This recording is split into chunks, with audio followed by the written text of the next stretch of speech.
आज मेरे पति ने आत्महत्या कर ली। मेरे 3 बच्चे हैं। पुलिस यहाँ से सब लेकर के चली गई लाश। मुझे कोई इंसाफ नहीं मिल रहा। मेरे 3 बच्चे हैं। मेरे बच्चों का भविष्य संवारने के लिए मुझे न्याय मिलना चाहिए, मुझे इंसाफ मिलना चाहिए। मैं पंचनामा नहीं होने दूंगी जब तक मुझे कोई लिख करके प्रूफ ना मिलेगा, कोई लिख करके सबूत ना मिलेगा। नहीं, मैं अपने बच्चों सहित मैं भी आत्महत्या कर लूंगी। मेरे 3 बच्चे हैं, एक बेटी 2 बेटा। छोटा बच्चा मेरा 4 साल का है। मैं अनाथ हूँ, मेरे ससुर भी नहीं है। मैं किसके सहारे जीऊंगी इतनी बड़ी जिंदगी। नमस्कार, मैं रविंद्र कुमार भारतवंशी। दोस्तों, जनपद हमीरपुर में अभी अनिल कुमार द्विवेदी की हत्या का मामला ठंडा ही नहीं पड़ा था कि अभी फिर से एक आत्महत्या का मामला सुर्खियों में है। और ये आत्महत्या जो बताया जा रहा है कि पुलिस प्रशासन की अवैध वसूली और उत्पीड़न की वजह से हुआ है।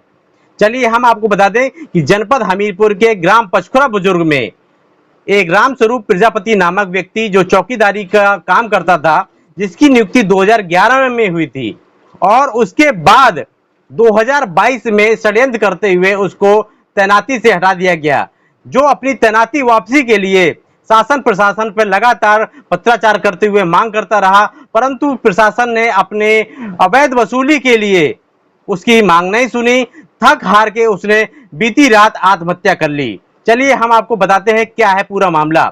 आपको बता दें कि जो रामस्वरूप प्रजापति है वो अपने पिता राजा राम जो कि उनके पिता थे और उनके पूर्वजों में चौकीदारी पूर्वजों से चली आ रही है।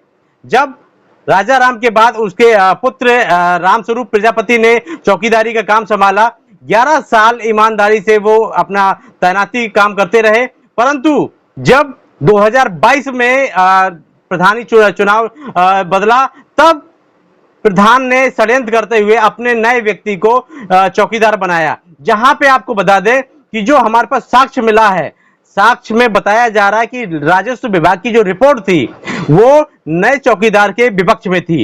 यानी कि बताया जा रहा था कि जो नया चौकीदार है नंद लाल यादव, वो गाटा संख्या 632 जो खलिहान की जमीन थी उसमें अवैध तरीके से कब्जा किया था, जिसमें धारा 67 के तहत कार्रवाई भी प्रचलित थी, जहां पे लेखपाल ने अपनी रिपोर्ट भी लगाई हुई थी कि ऐसे व्यक्ति को चौकीदार नियुक्त करना उचित प्रतीत नहीं होता है और राजस्व विभाग की रिपोर्ट बहुत ही जरूरी होती है। परंतु पुलिस ने संज्ञान नहीं लिया इस रिपोर्ट का और रिपोर्ट बदला दी गई और रामस्वरूप प्रजापति को की तैनाती हटा के नंद लाल यादव की तैनाती कर दी गई, जिससे क्षुब्ध होकर उसने अपनी बात को लेके शासन प्रशासन तक कहा। जब वो 11 दिसंबर 2022 को ड्यूटी पे गया तो उसे पता चला कि उसकी जगह नंदलाल यादव को नियुक्त कर दिया गया है। वो आहत हुआ और उसने अपनी बात शासन प्रशासन से कहा। जब उसको पता चला कि शासन प्रशासन ने उसको उम्र 55 साल बताते हुए उसको हटा दिया गया है, जबकि उसने बताया कि उसकी उम्र मात्र 32 साल है। आधार कार्ड में और मार्कशीट में उसकी उम्र 32 साल है, उसके बावजूद भी षड्यंत्र करके उसको हटा दिया गया है। ये कहीं ना कहीं बहुत बड़ा खेला है और जो उसकी पत्नी ने आरोप लगाया है कि मात्र चंद पैसों के लिए और सत्ता के दबाव के चलते उसके पति को हटा दिया गया है। आप देखे नंदलाल, जहाँ भी हम जाते थे हमारी सुनाई नहीं होती थी। नंदलाल चौकीदार जो बन गया है वो धंधा करे, वो मतलब नंबर 2 का धंधा भी करता है। उसके पास पैसा था, सक्षम था। मेरा पति चौकीदारी में गुजारा करते थे, हम पेट पालते थे, तो मेरे पास रिश्वत देने के लिए पैसे नहीं थे। वो कहता था कि मैं भूंज भूंज भाटा खाया है, कच्चे भाटा नहीं खाए। यही शब्द हमारी बगल वाली दुकान में कह के गया था, मगर मैं नहीं कुछ वीडियो बनाना जानती थी और मैंने कानों से सुना था। और मेरे पति जहाँ जहाँ दौड़े उससे पहले वो चौकीदार नंदलाल पैसा लगा दिया मुझसे ज़्यादा, और वहाँ के चौकी के पुलिस को 5-5 किलो घी देता रहा। मेरे पास नहीं घी दूध था देने को, तो मैं क्या देती। साहब मेरी सुनाई नहीं हुई और मेरे पति टेंशन की वजह से दर दर भटक कर आज उन्होंने आत्महत्या कर ली, गले में फांसी लगा ली। और मेरी पुलिस वालों ने एक नहीं सुनी, जबरदस्ती मेरे पति का लाश बिना पंचनामा के लेकर चले गए, बिना पंचनामा के गांव के लेकर चले गए। अब मैं क्या करूं, मुझे इंसाफ मिलना चाहिए। मेरे 3 बच्चे हैं छोटे छोटे, एक बेटी 2 बेटा, मुझे इंसाफ मिलना चाहिए। बस मुझे मेरी यही विनती है।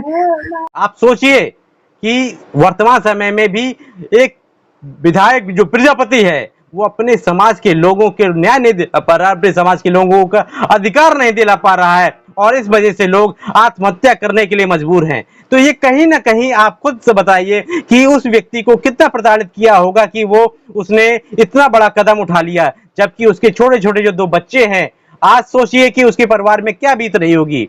परंतु आप इसको कैसे न्याय मिलेगा? आपको बता दें कि बीती रात जो हमारे पास कुछ वीडियो और साक्ष्य आए हैं कि पुलिस ने जबरन बिना किसी पंचनामे के बॉडी उठा ले गए, बिना घर वालों की मर्जी से बॉडी को निकाला गया, और घर वालों ने ये मतलब कोई गांव वालों ने उनका हाथ नहीं लगाया, पुलिस द्वारा आप जबरदस्ती बॉडी को निकाल के ले जाया गया। और यहाँ पे मीडिया वाले भी हैं और घर वाले भी मना कर रहे हैं, और मीडिया वालों उन्होंने भी एक भी बार किसी से कोई वो नहीं किया।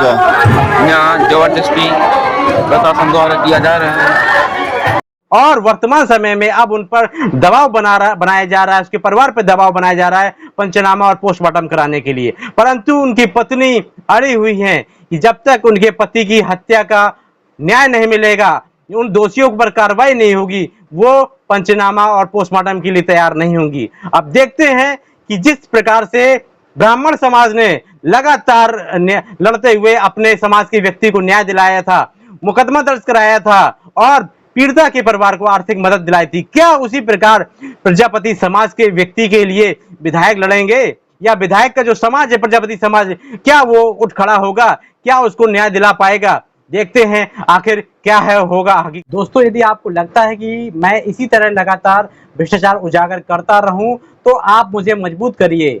आप मुझे आर्थिक सहयोग यदि नहीं कर सकते तो कम से कम मेरे वीडियो को शेयर करिए, मेरे चैनल को सब्सक्राइब करिए, क्योंकि जितनी ज्यादा संख्या होगी उसी मेरी आवाज उतनी ही बुलंद हो पाएगी। आपसे निवेदन है कि मेरे YouTube चैनल में जाइए और मेरे सब्सक्राइब बटन को दबाते हुए मेरे सदस्य बनिए, जिससे कि मैं आपको लगातार इस तरह के भ्रष्टाचार उजागर कर सकूं। जय हिंद, जय भारत, जय संविधान, जय भीम। पूरी खबर देखने के लिए आप हमारे YouTube चैनल इंडिया 24 भारतवंशी को सब्सक्राइब करते हुए पूरा वीडियो देखें। और यदि आपको हमारी खबरें अच्छी और जानकारी युक्त लगे तो वीडियो को ज्यादा से ज्यादा शेयर करें और कमेंट्स में फीडबैक जरूर दें। आप हमें आर्थिक सहयोग के लिए हमें 9455937066 पर ऑनलाइन भुगतान या दिए गए बार कोड को स्कैन करते हुए भी भुगतान करते हुए हमें मदद कर सकते हैं, जिससे हम और मजबूती से आपको निष्पक्ष और सच्ची खबर दिखा सकें।